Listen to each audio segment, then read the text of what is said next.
I also understand that the Deputy Chairperson of the African Union Commission is also pressed for time. So just by way of a final comment, Madame, what are your reflections in terms of the conversations that's been had here so far? Infrastructure needs investing in. Aviation needs to be really prioritized or harnessed and enhanced. And I know there's a lot of work that gets done across the board, but from what you've heard here today, what encourages you and what would you like to urge? Thank you so much for the consideration. Two things.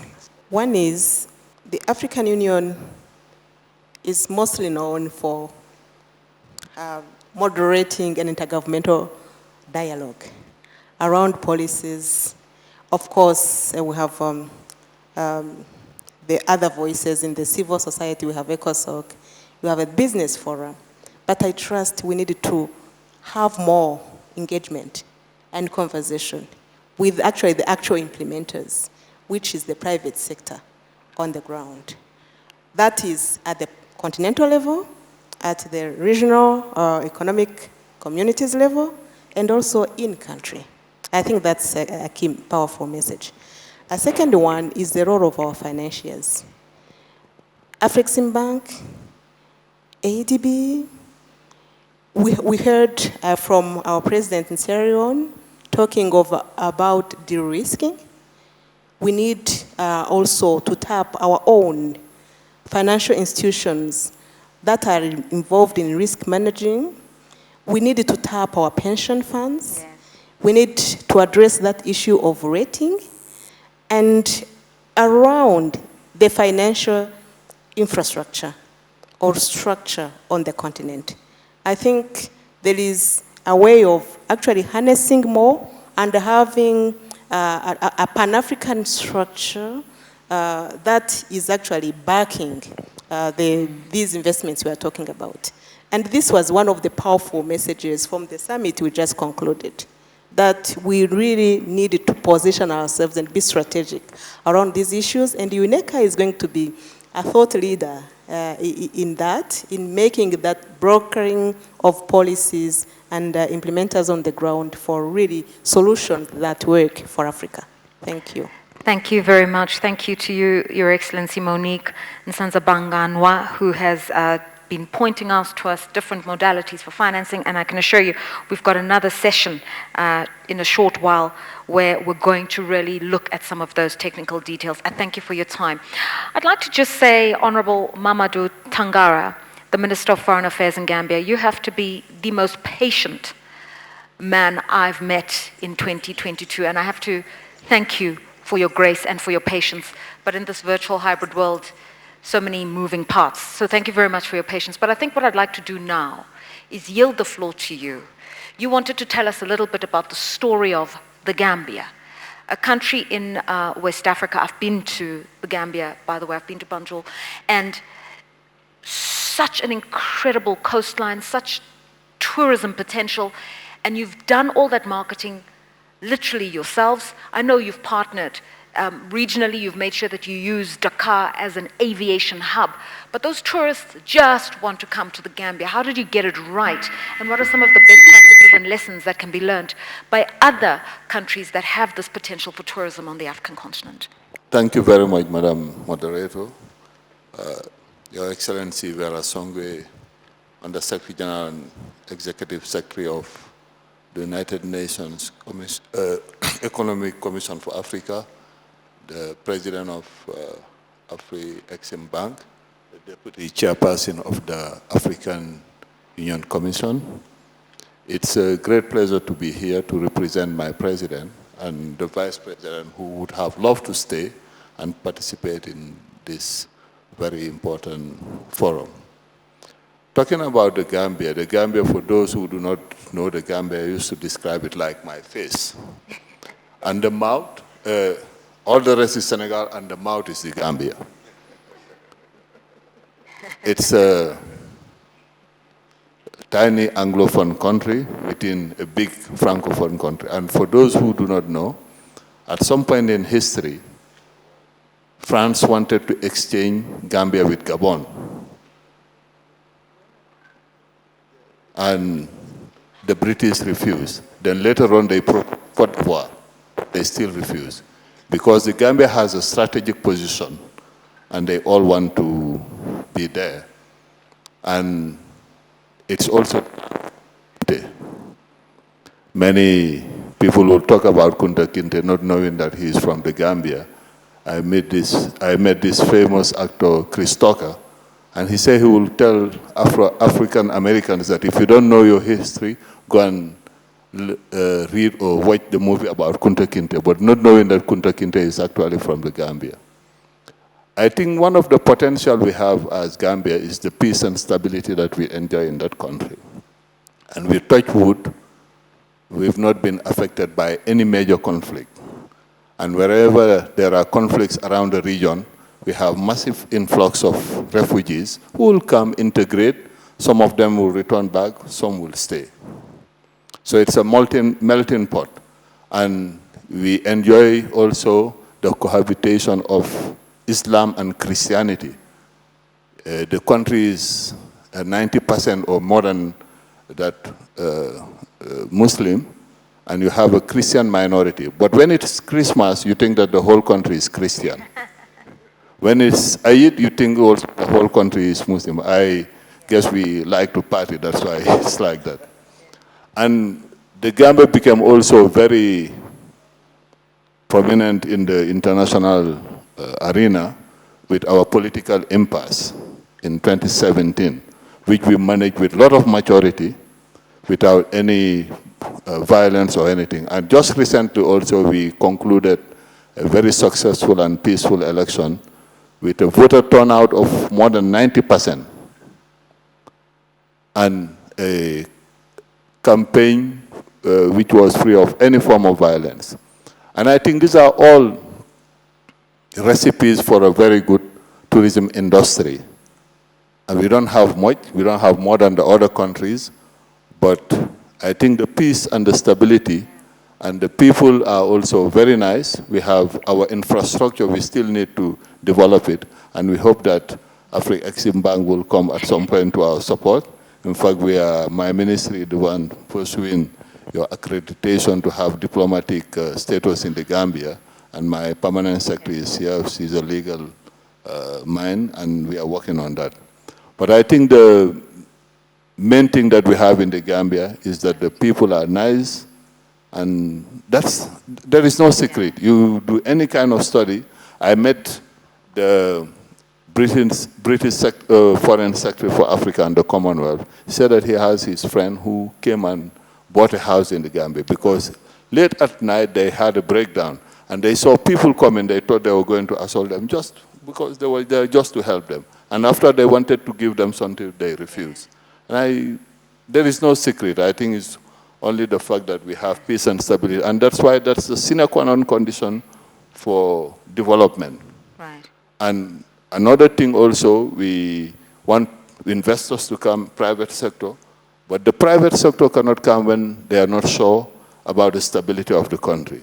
We offer them tax holidays, but I always say that serious investors will not come for the tax holidays. What they want is the conducive environment, especially the legal framework that will protect their business, that will entice them to come and invest.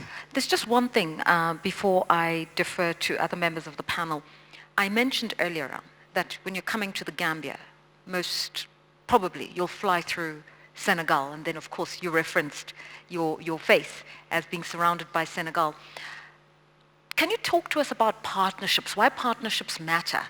Because, you know, if people can come to the Gambia simply by flying through Dakar and the visa processes are simple, it's those kinds of synergies that make it easy for people to come to the Gambia, and it would be the synergies that can be replicated in other parts of the African continent to just make it easier as well. I mean, many people, and especially tourists, are not coming via Dakar, actually. That's the reality. Most of them will have direct flight to the Gambia. Most of the tourists that we are receiving are coming from the Scandinavian countries, and they will come with chartered flight.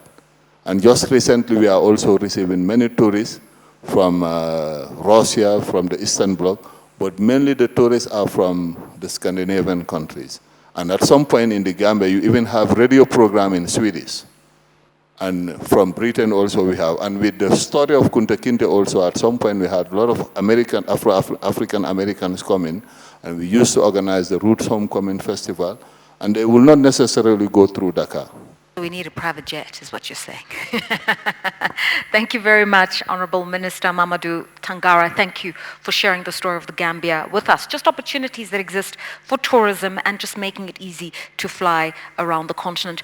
Alan Kilavuka in Nairobi, I have two questions for you, some that are coming from the floor, but also something that triggered my mind earlier on when you were talking.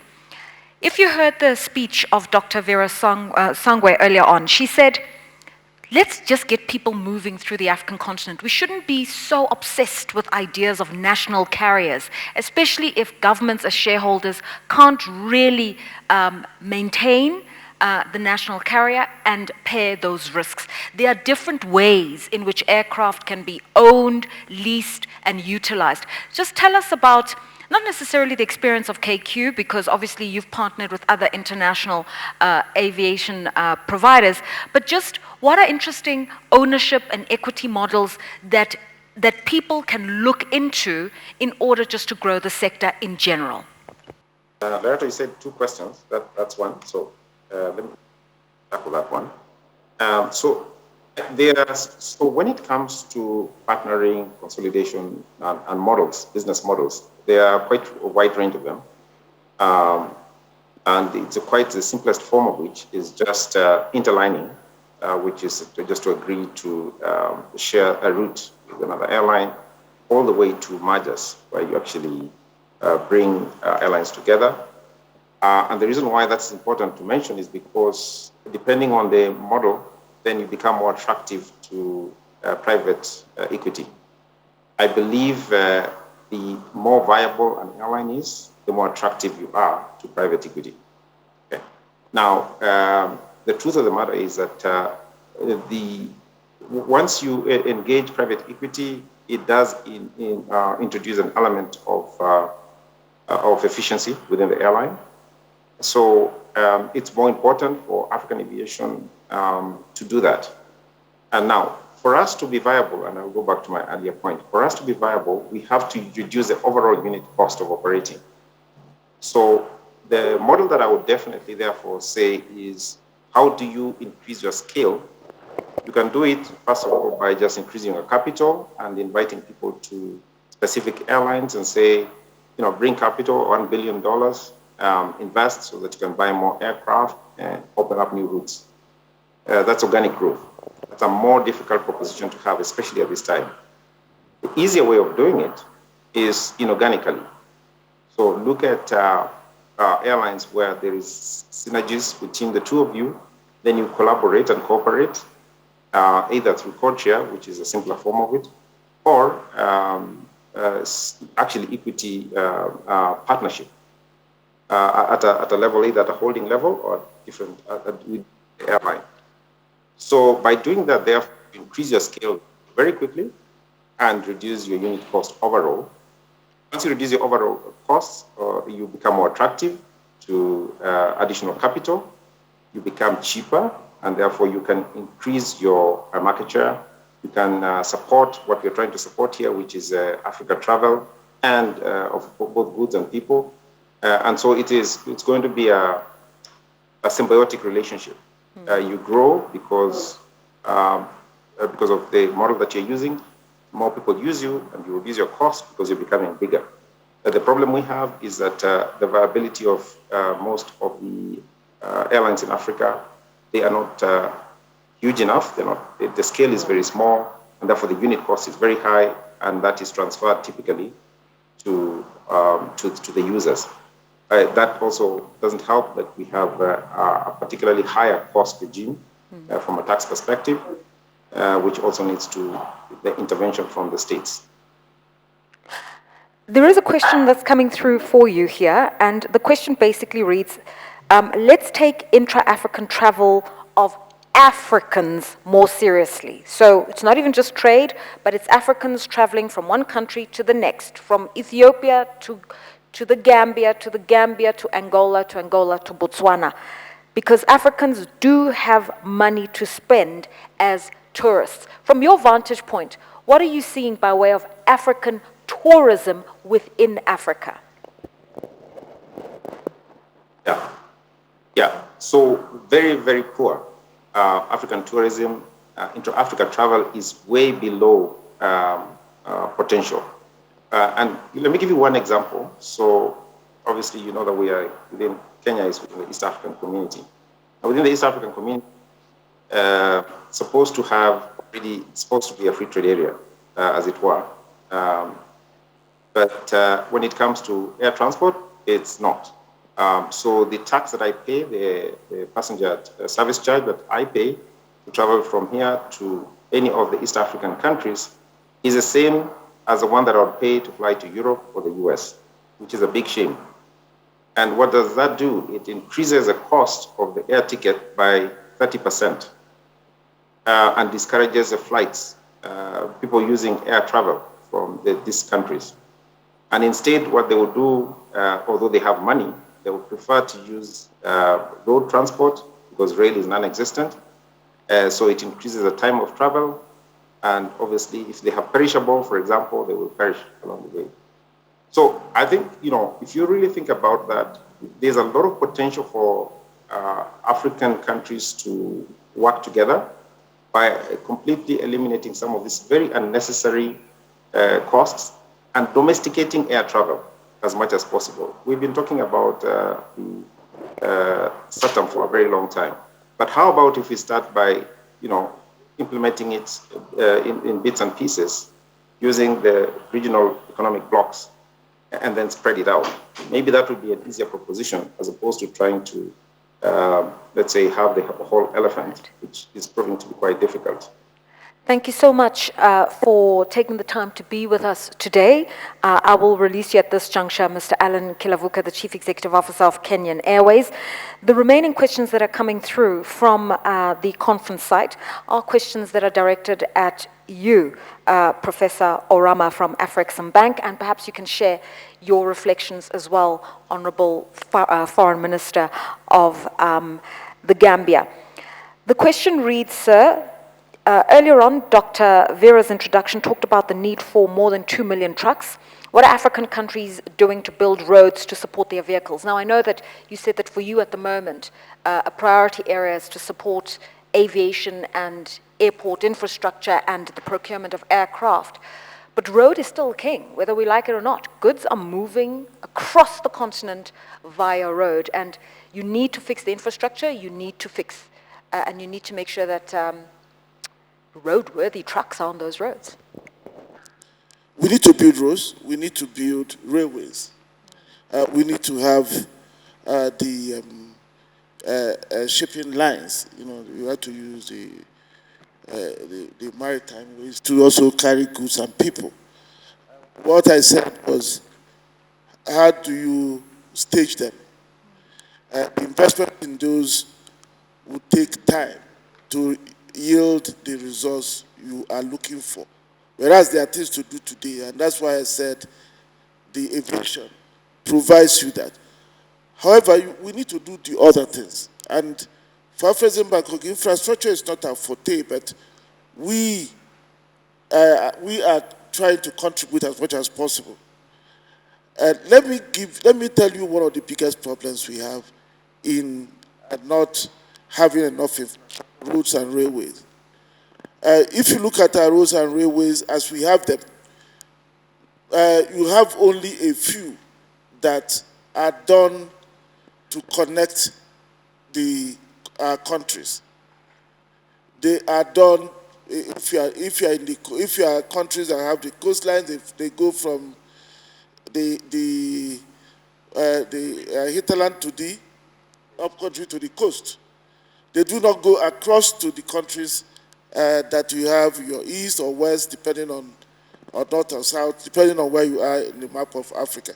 And that has to do with the colonial history, the way the continent was fragmented, and the way the relations of production were done to only look to the metropolitan powers.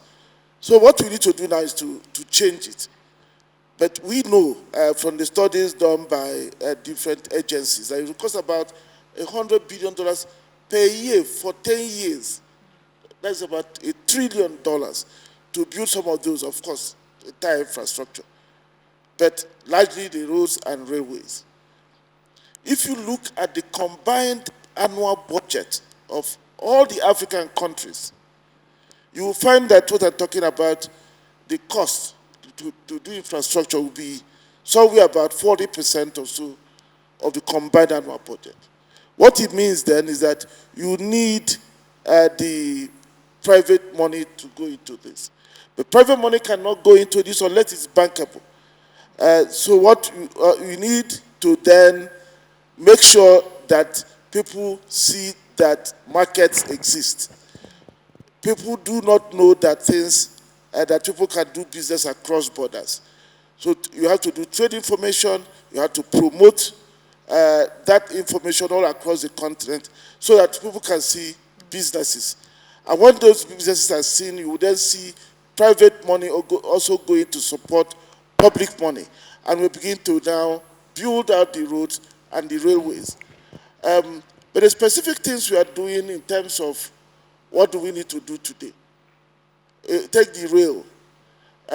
We have an arrangement whereby we support rail projects that some countries are doing to connect them, to make it more efficient to ship goods from one country, which is, say, landlocked, to another country that is by the coast, but through the most efficient route. We also are discussing with the Angolans, for example, to do a railway that will get to Kasumbalesa and also be able to link to the railway that goes from Zambia to the Indian Ocean. So that would then link the Atlantic Ocean to the Indian Ocean, and so on and so forth. So the people who are asking the questions are right. We need to do those investments. However, we need to see how to do what we have to do today to make sure that goods begin to move, so that we begin to create the businesses that will make private money to also go into the other investments that will take a longer time to implement. Thank you. Just before I hand over to the Minister, obviously big infrastructure is something that happens at a sovereign level. And that's where we've also seen a lot of these PPEs and the parent and syndicated loans and complicated finance, the stuff that you're very good at.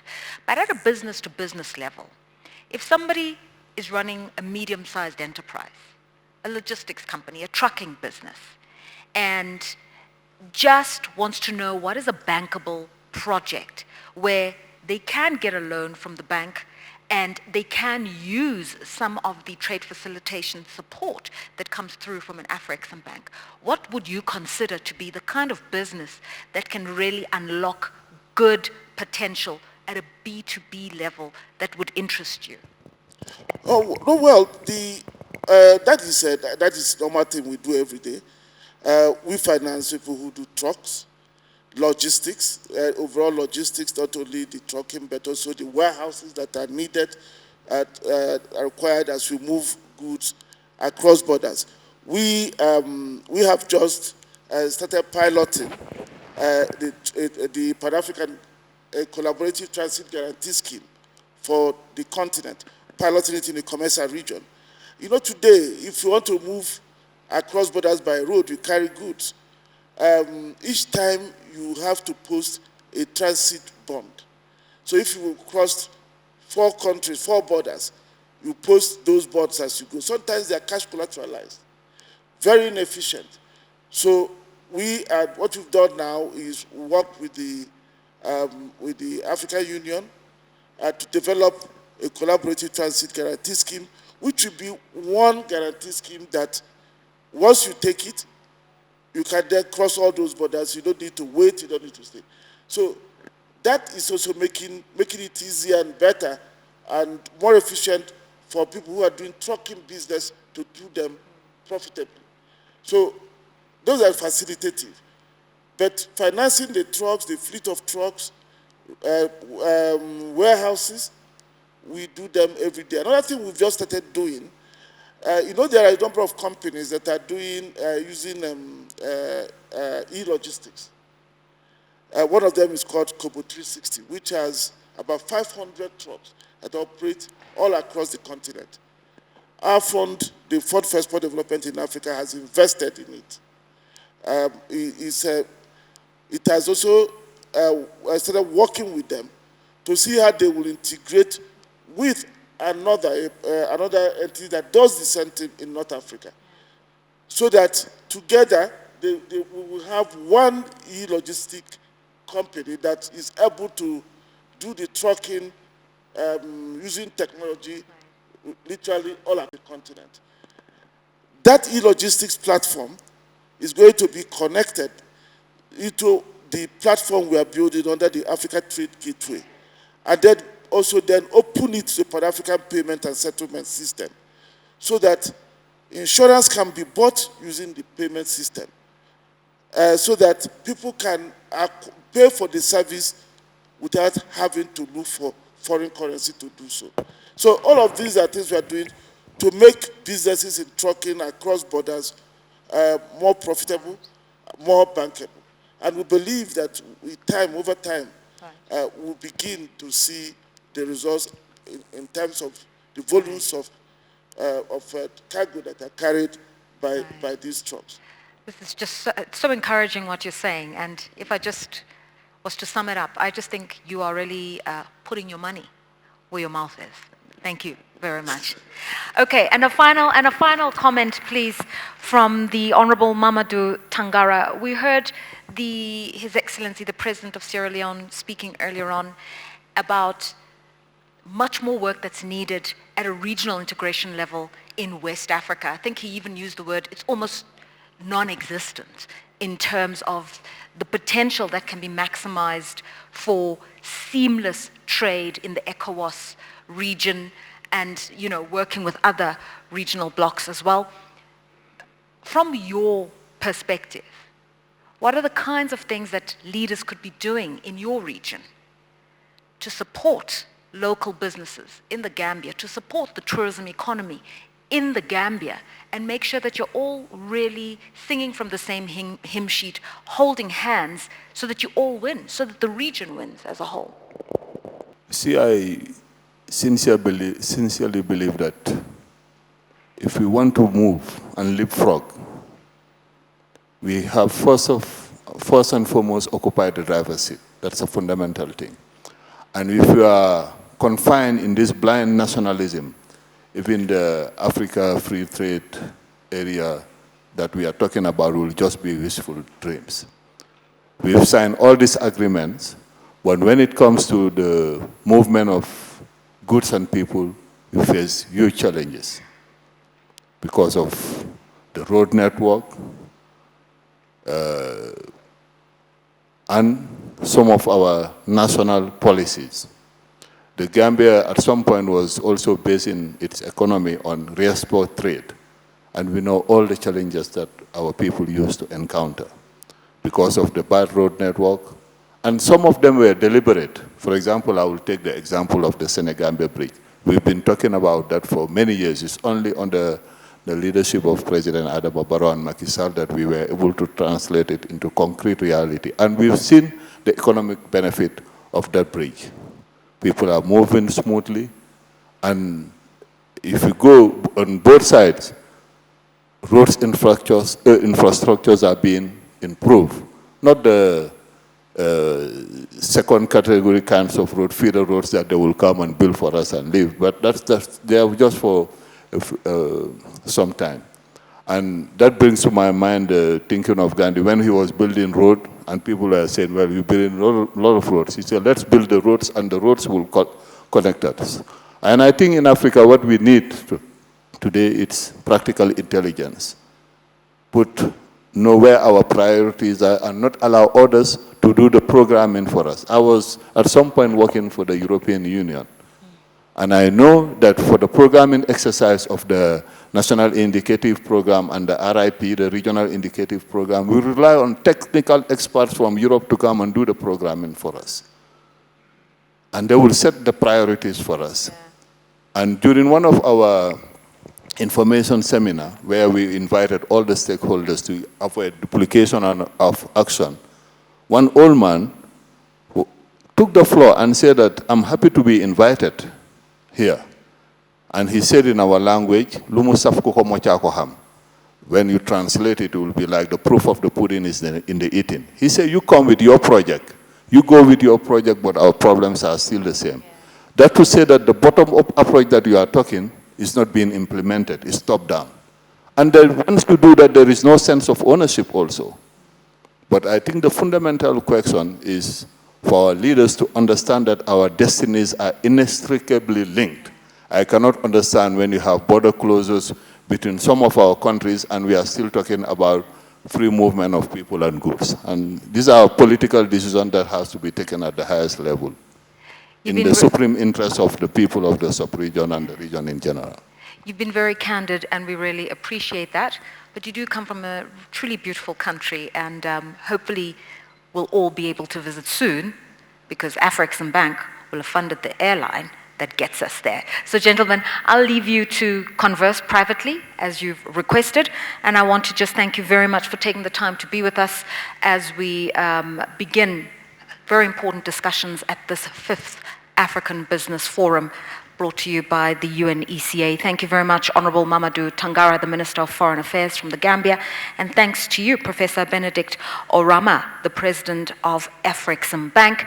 And we also thank the Honorable Deputy Chairperson of the African Union who was with us, Dr. Vera Songwe, and of course, His Excellency, President Bio of Sierra Leone. It's been a wonderful morning of conversation.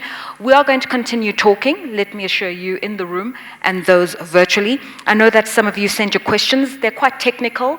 You know, they need a little bit more business savvy, and our next panel will be able to address many of your questions. I will pose them on your behalf. But for now, let me ask our esteemed guests to take their leave, and may I ask that we acknowledge them with our thanks.